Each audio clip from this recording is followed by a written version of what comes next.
Welcome everyone to Sweetwater, Tennessee at Renewed Recovery. We're located here in Sweetwater, Tennessee in the Fellowship Hall of First Baptist Sweetwater. Welcome everyone here. Welcome everyone online. We meet here every Monday.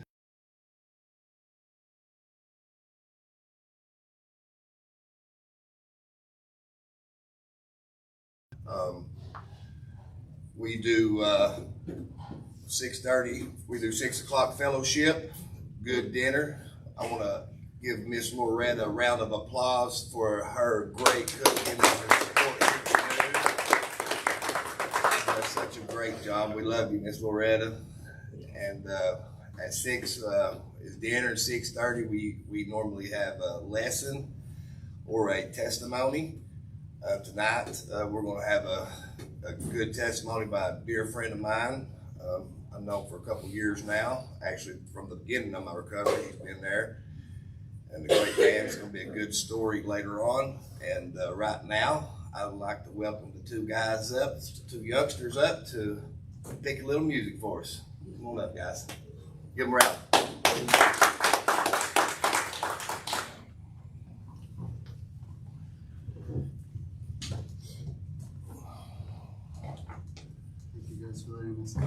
Yes, thank you for coming, man.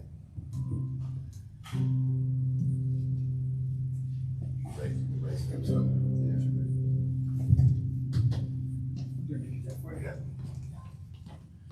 Sorry, I should. It's fine. You're taller than me.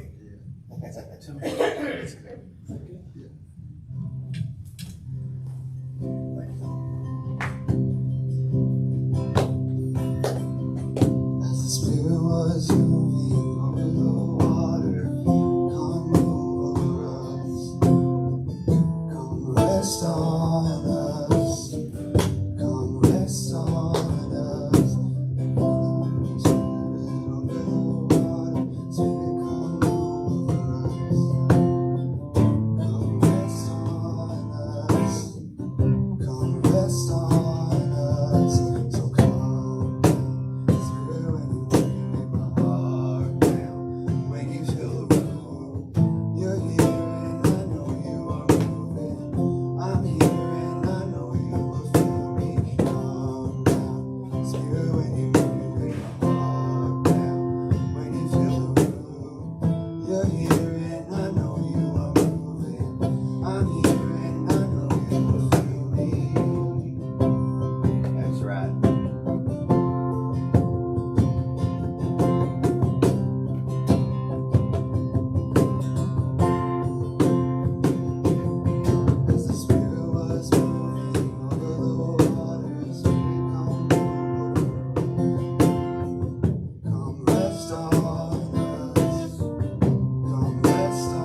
Thank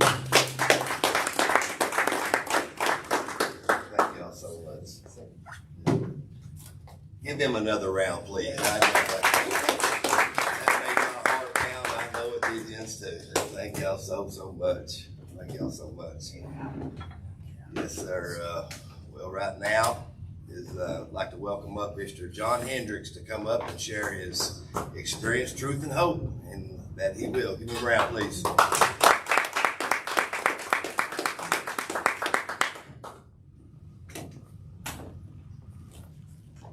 Yes, sir.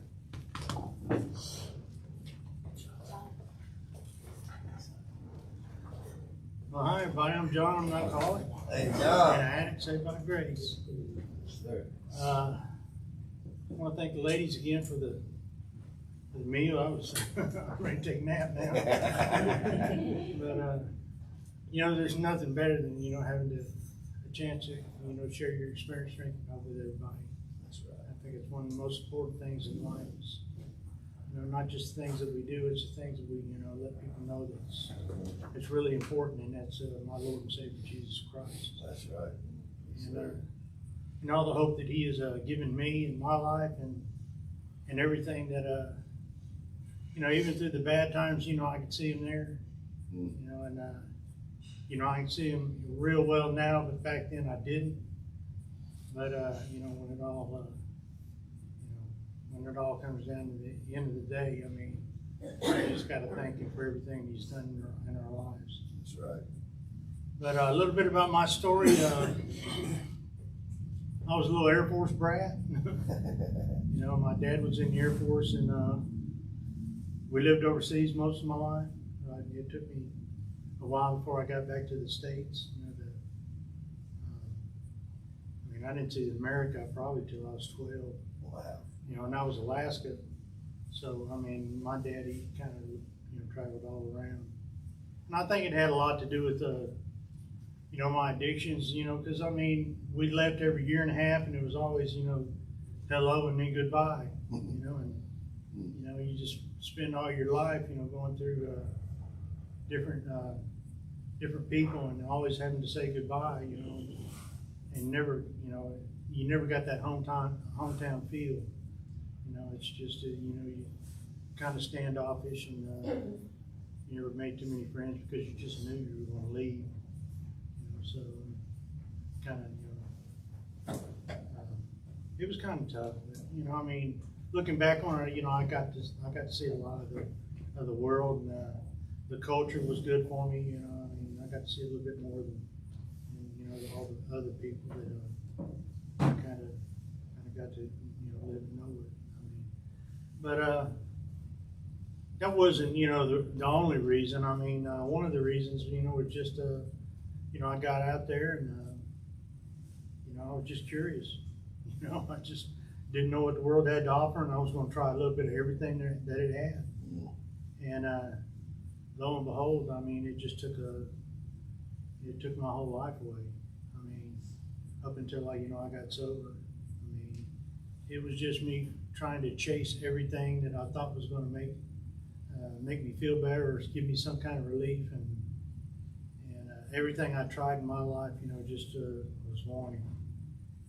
Nothing ever, fulfilled me. It just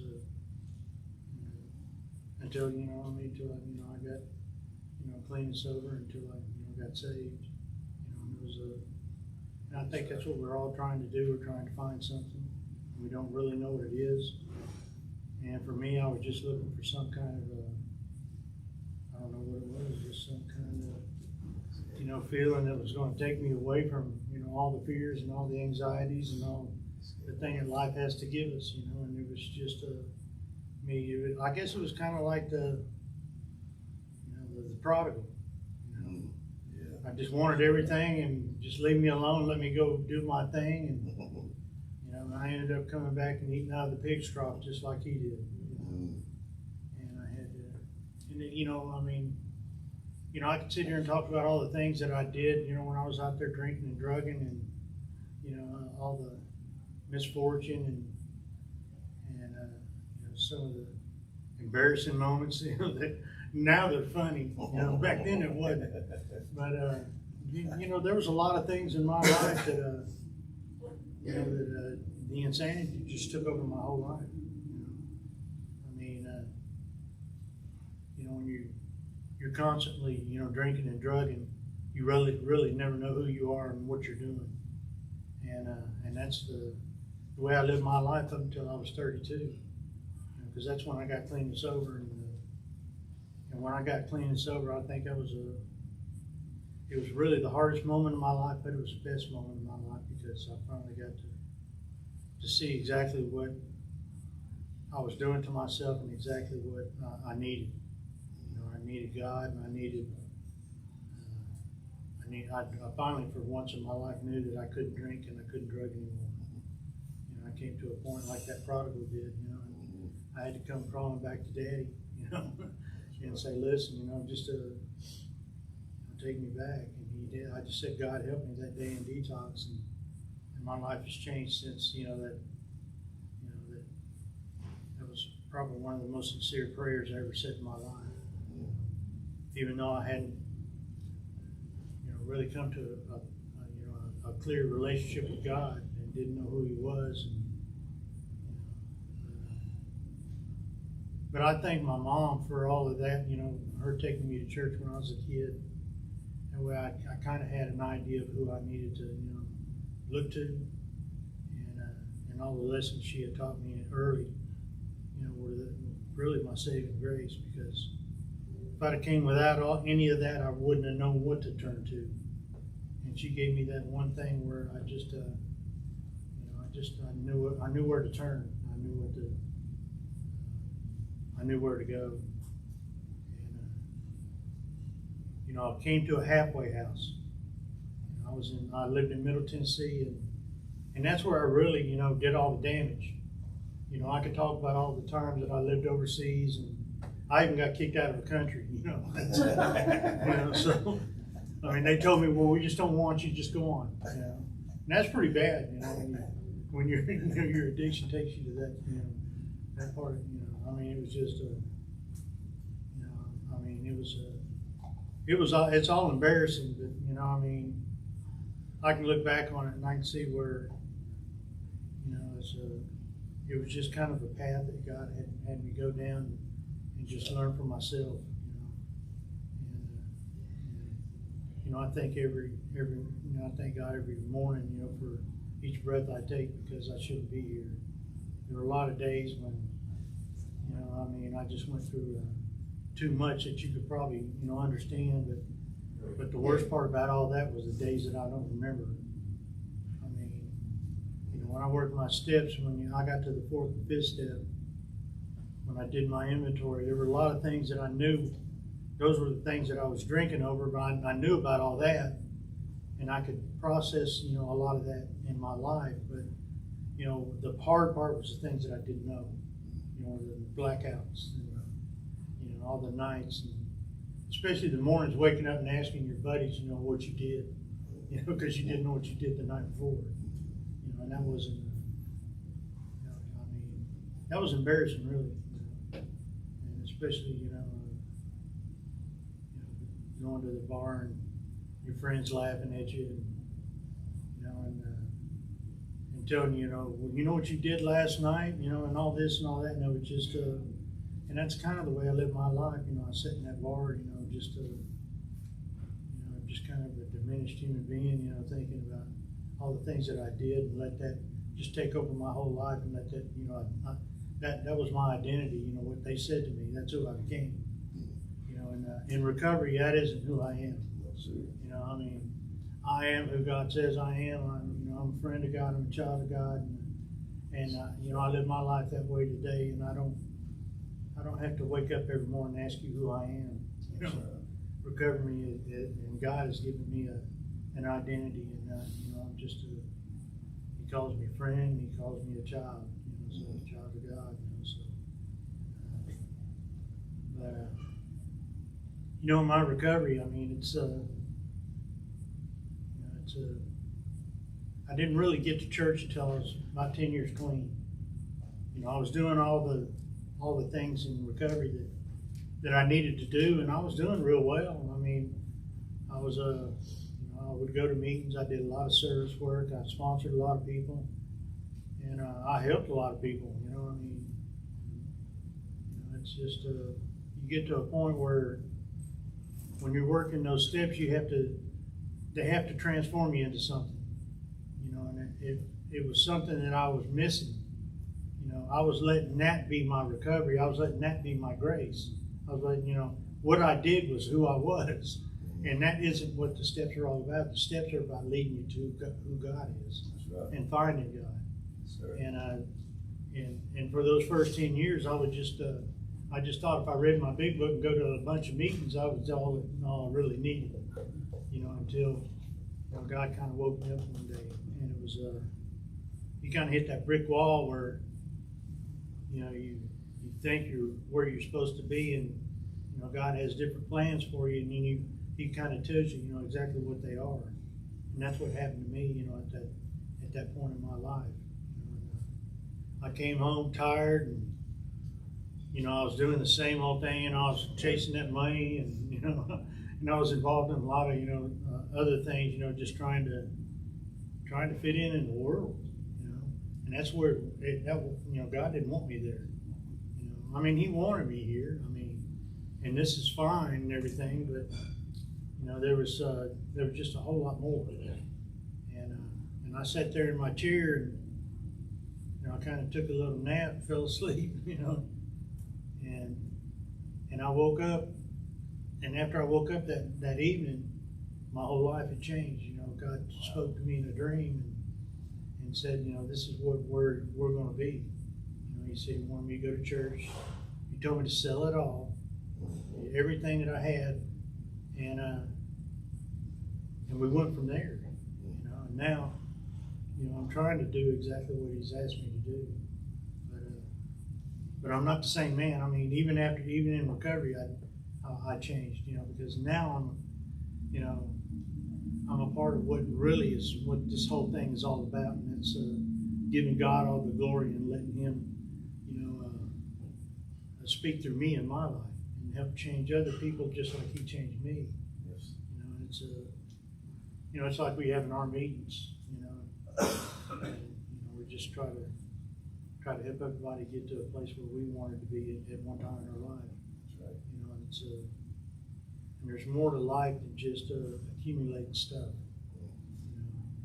For me, it was about, when I did go to church, I didn't understand you guys. It was like everybody had their hands raised and praise God and all this, and it was like I'd never done anything like that. And it was all new to me. And I came and I started, and like I said, my whole life was changed. It was like I became that new creature. I started, going to these Bible studies, and I started going to these classes, and I was reading the Bible and seeing everything that God was wanting me to see and read and understand. Amen. And that's what changed my life. And now it's about not just helping people get sober, but helping people find Jesus Christ. That's right. I mean, you can't give any more of the love of yourself to another human being than you can, trying to help them find Jesus Christ. I mean, because everybody wants eternity, they just don't know it until they finally are invited into that that realm. I mean, we live in two worlds. I mean, we live with God and without God. And the first part of my life was without God. I mean, He was there at moments, that God. My mom reminded me of all those little lessons she taught me growing up, and I saw Him, and I had that fear, enough of that fear to where I stayed with Him and tried to do what was right. But most of the time I didn't have that guide in my life. When I was had that choice of whether to do right or wrong, I always chose whatever filled my need. It wasn't what God was telling me to do; it was what my mind was telling me I wanted and what I wanted to do. And that kind of dominated my life until I finally realized that making all those wrong choices and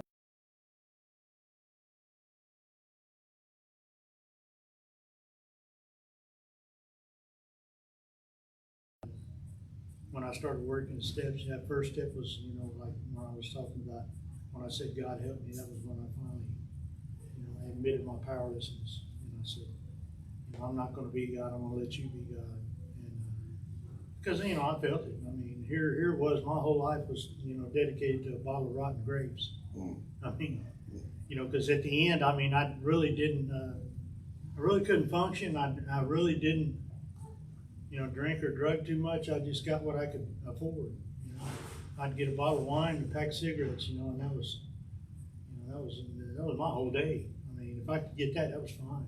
You know, and then I would be happy the rest of the day until I needed some more. And you know, the same old thing, just over and over and over again until I finally got to a point where there was. I got to one point, you know, when I went to detox, it, I drank a whole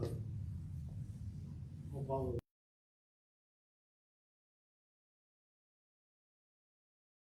of my kidney, my liver was shutting down. It wouldn't process anything. And that's really scared me at that moment in my life. But, you know, I mean, even after that, I still went back out and drank. You know, I mean, I felt good there for a little while, but, you know, I mean, it was like most of the times when I would, you know, have my little sabbaticals, you know, I mean, I would get to feeling better and then think, you know, well, I can do this again, you know. And I'd go back out there and find out that I couldn't. But, you know, the best part of my life has been after I had that dream where God, you know, changed my whole life. You know, so it was not about me anymore. And I'm not saying I'm a saint. I'm just saying that, you know, I'm not the same person. You know, I mean, even my friends didn't recognize me. You know, couldn't see where I was at and what I was doing. I mean, I'd go into AA meetings and they'd say I talk too much about God. And, you know, and I still get that, but I still talk about it. That's right. Come on. And, you know, you're just going to have to put up with it. But today, you know, I mean, you know, I couldn't ask for anything more. Thank God at night. I thank God, you know, driving down the road, you know, and He's always on my mind. He's always in my presence. You know, it's just about, you know, the steps were what saved my life. I mean, because they were what led me to that dream. I mean, I had to have something that was going to take me and mold me into where God wanted me to be in my life. And, you know, and the steps afforded me the opportunity to help other people. I didn't know how to do that, you know, I didn't know how to do it the right way. I mean, you know, even when I was in AA, the only reason why I, you know, helped people and did all this stuff was, you know, just, you know, I mean, you know, for my own glory, you know what I mean? I mean, I just thought, you know, I mean, I wanted to be one of the people in AA that people looked up to. You know, I wasn't trying to, you know, express my love for God, you know, in the way they could see God. I mean, I was trying to express, you know, what you could see in me. And that's when I think my whole life changed, when you know, my perspective of that changed, you know, and that's the reason why I say, you know, saved by grace all the time. Because I didn't do absolutely nothing to get here. I mean, nothing. I mean, the only thing I did was drink too much and drug too much until I got to a point where I was afraid of dying. That's the only glory I can take, and that's the only thing I can take credit for. You know, God takes all the credit for everything He's done in my life, what He does today. And, you know, and it's just so much better. You know, I mean, you know, I've got a family, I've got a son, I've got a beautiful wife that, you know, loves me more than anything in the world. I mean, I never thought I'd ever find anybody that would treat me like that. You know, and she's a close second to God and Jesus. I mean, she really is. I mean, you find a girl like that, and I mean, you kind of hit the jackpot in that. So, you know, I have everything I want. I mean, you know, and everything that I need. And God's afforded me the opportunity to work for that. You know, today I don't steal for it. You know, I don't. You know, I mean, I run my own business, and I don't try to, you know, con anybody or try to, you know, overprice somebody or take advantage of them. I mean, I go in there the first thing they say, you know, is this cross. You know, when I walk in there, you know, and try to either bid a job or try to tell them what I'm going to do. I mean, it's all, you know, based on my belief in God and, you know, all the things that He's taught me in my life. You know, I mean, it's just been the really amazing part about it is when you let Him into your life and you finally become open-minded to all this, how it just infiltrates your life and just soaks you up, and you start to absorb and understand exactly what He's trying to teach you. You know, if you're listening, I mean, you know, my whole life, you know, before, you know, I got into all this was just me listening to my heart. You know, my heart was dragging me down.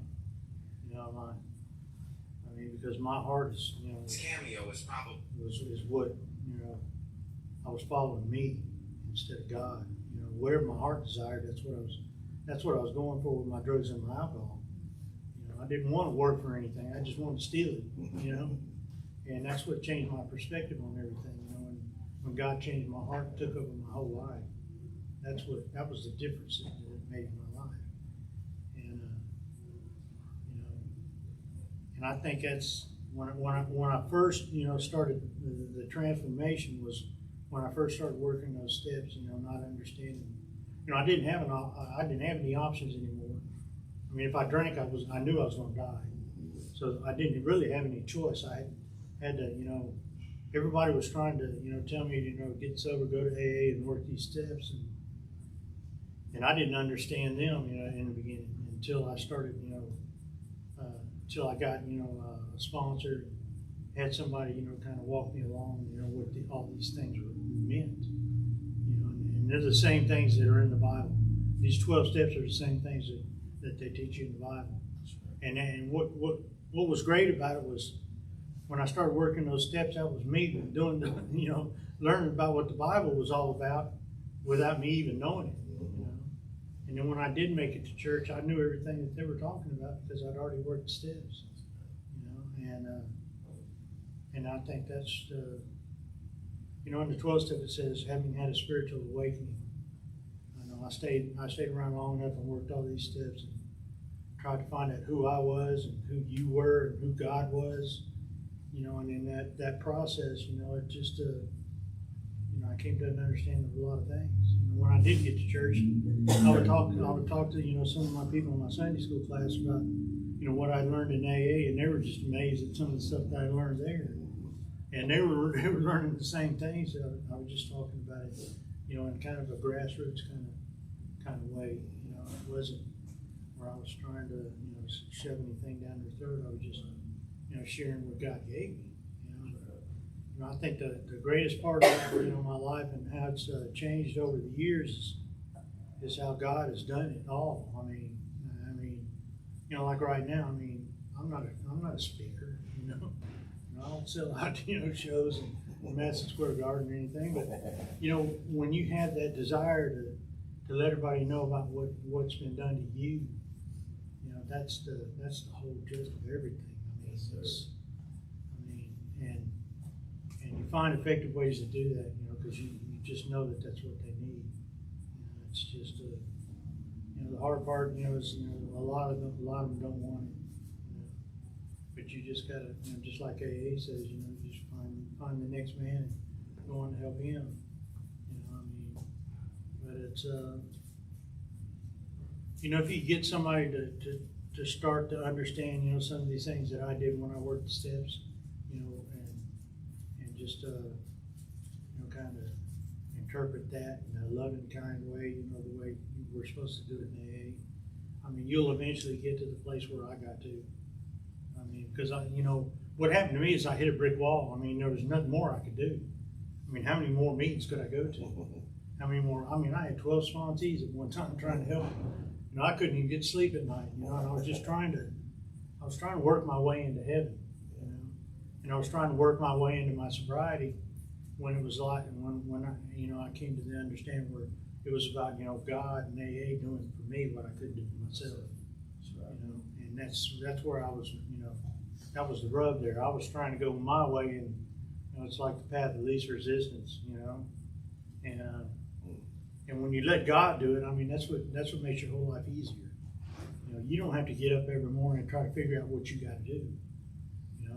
God's in your heart and in your life and in your whole being, I mean, He's going to direct you and lead you in ways, and He's going to bring everything that you need, you know, to try to express, you know, what sobriety and what, you know, your faith in God is all about. You know, and it's all just a process of us finding God. You know, it's like, you know, it's like fish swimming upstream trying to get back home.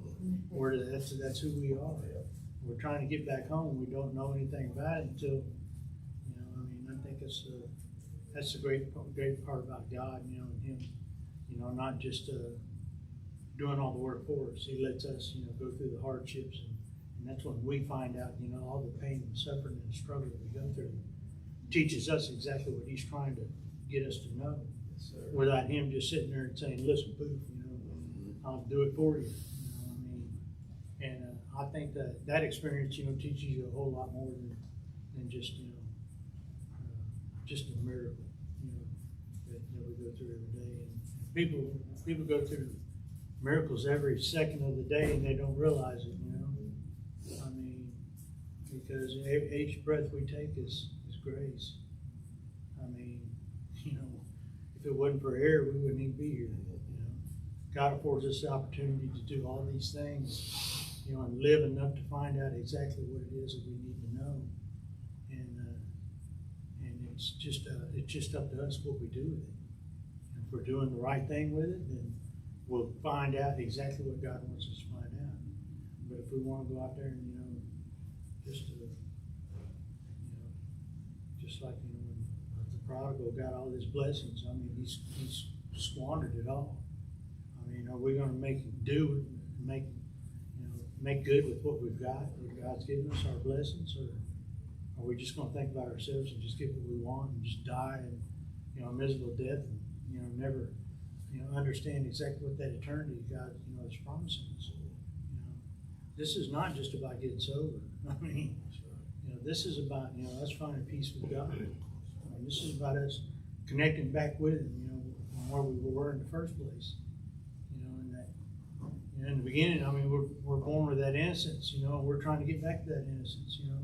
That's why Jesus said, you know, we have to become like a child, you know, and understand, you know, I mean, when we were kids, you know, we weren't thinking about shooting dope, you know. We weren't thinking about going out, you know, and clubbing and all that, you know. We were thinking about, you know, just, you know, being there and holding Daddy's hand, you know, and that was all it was all really about. It was that purity.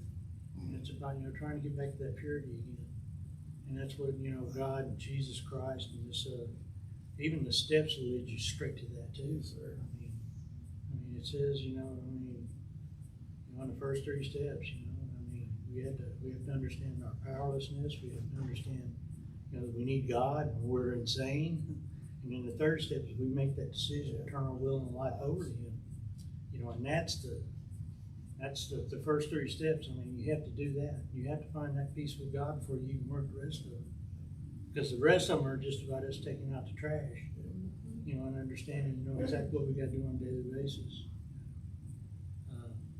I don't know how much time I'm sure. Am I good? I mean, but you know, I mean, usually when I talk, you know, I'll come up here and tell some of my stories. You know, I just, you know, I kind of got past that. You know, I just, we all know how tough it is. We all know the things that we've done. We know how embarrassing they are. We know how. I mean, we don't need to, you know, give glory to any of the drugs and the alcohol experience. You know, I mean, you know, because they didn't have nothing for me. Except for the fact that they took me to a place where I knew that I was over it, you know, and done with it. I mean, because, I mean, you got to hit some kind of bottom in your life. I mean, if you don't, you go back out there again. That's the reason why, you know, it took me probably 4 or 5 times before I finally got it, you know. But the only reason why I got it is because I was scared to die, you know, and I said, God help me. I mean, that was the only thing I could attribute to, you know, my life changing. I got to a point where I just, you know, they say when you hit your bottoms, when you quit digging. I think that's what happened. I just knew I couldn't drink anymore, you know, and I quit drinking, and I just said, God help me, you know. And like I said, I mean, it just, it was a prayer that I didn't understand. I didn't even know I was saying it really. I just was sitting there in detox. You know, I didn't have any cigarettes. I didn't have any booze. I didn't have anything. All I had was me. And I was just sitting there. I mean, you talk about, it took me 5 days to detox. You know, because I just couldn't get over that, you know, the misery and the pain that I was going through. And then, you know, somehow, you know, I made it through those 5 days, and I just said, listen, you know, I can't go through this again. Sometimes that's the best thing for us, you know, for us to, you know, feel that, you know, the withdrawals, the DTs. I went through some DTs, you know. I saw all kinds of, you know, stuff, I mean, that I don't want to see again. And, but it was the one thing that made me make my mind up and say, listen, you know, I need to try this AA stuff, you know. They said this is what, you know, this is how they got sober.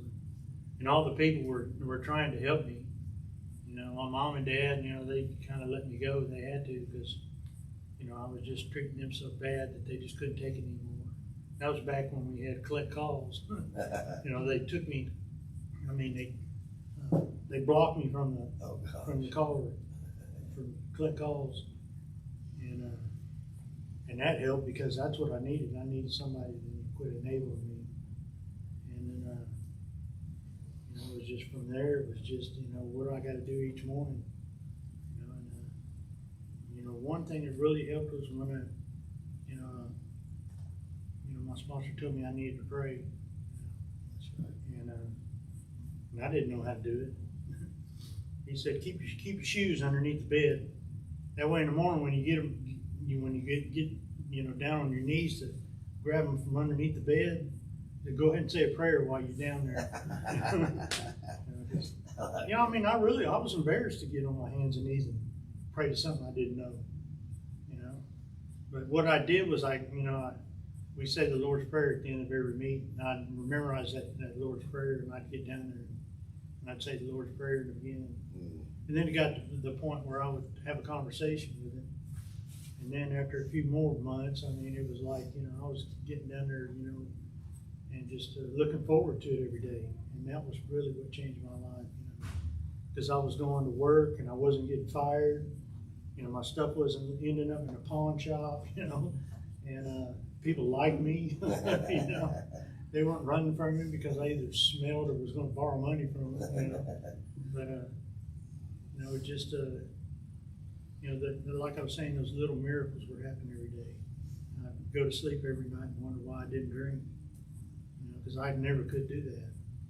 You know, there's some part of the day I would end up going and getting drunk or finding something to, you know, just take me out again. You know. But today, you know, I guess that's my drug of choice, you know, coming on out there and, you know, working these steps and saying my prayers, and I try to help anybody and everybody I can in my life. You know, that's what this stuff will do for you.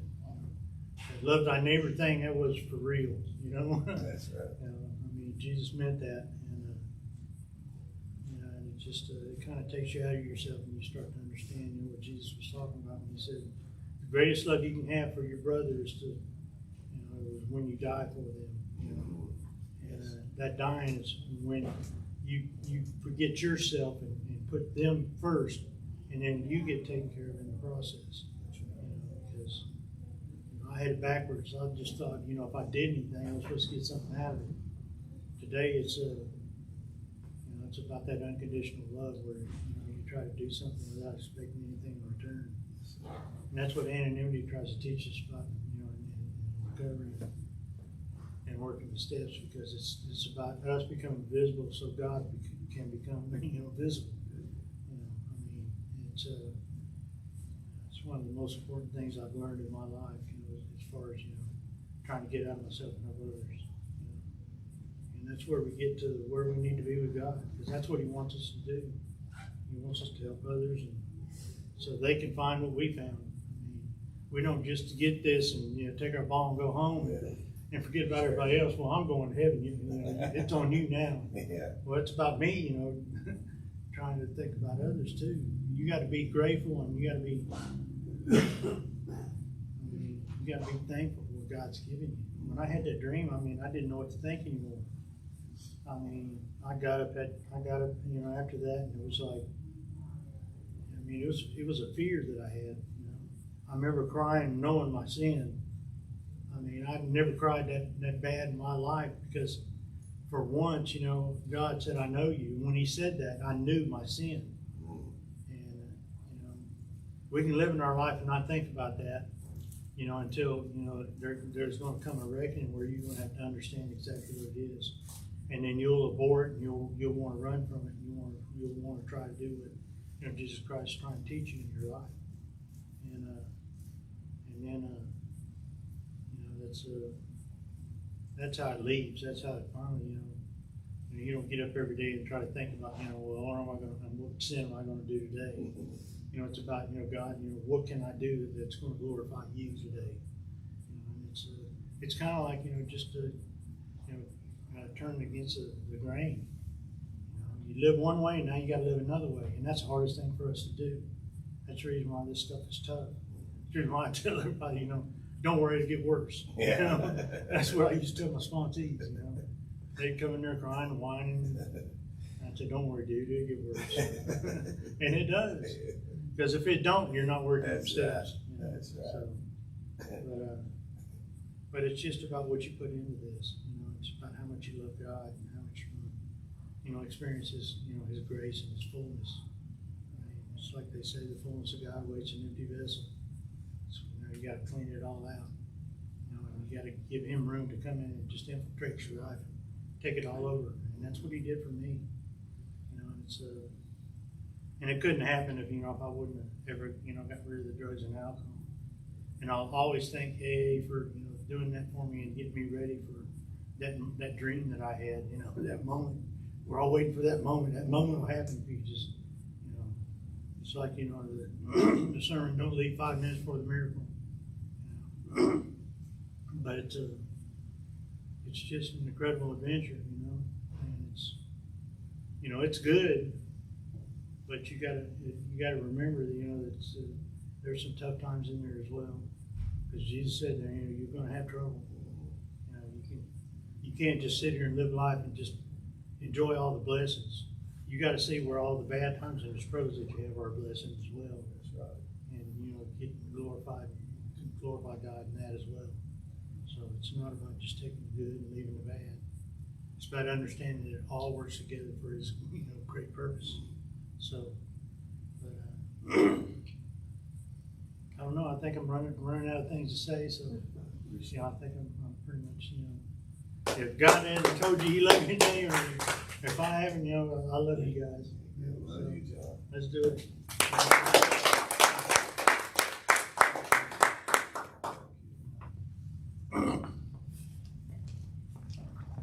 Let's give John another round, please.